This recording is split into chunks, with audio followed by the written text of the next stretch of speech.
There's a strange moment in every trader's life when you look at the charts, the same charts that used to confuse you, and suddenly they don't feel as loud anymore. The chaos begins to whisper. The noise starts to make sense. You don't know exactly when it happened, but something inside you changed. That's the moment most traders never reach.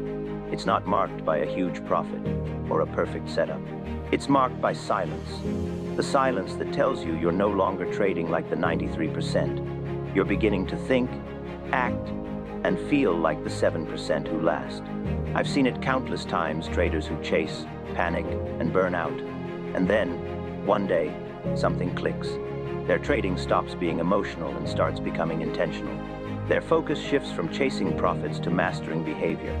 That's when you know you're finally crossing over, you're becoming a profitable trader. And that's what we're going to uncover here, 5 subtle signs that reveal you're finally on that path. They won't show up in your bank account first. They'll show up in your mindset, your habits, and the way you respond to the market. The first sign is this: you no longer trade for excitement, you trade for clarity. When I started, I thought trading was about action. I believed the more I did, the faster I'd grow. Every tick of the tape felt like a test, every candle a decision. But I was wrong, because the market doesn't reward activity, it rewards discipline.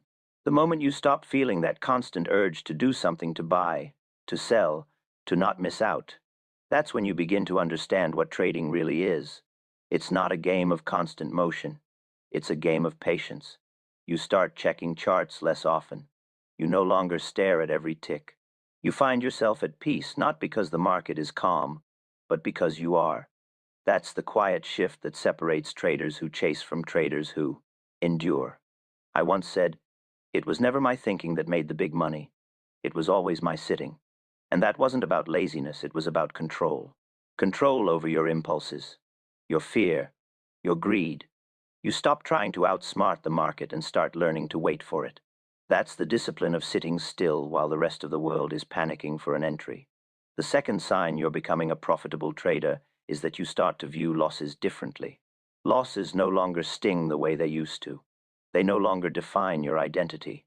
You stop taking them personally, because you finally understand a loss isn't failure, it's feedback.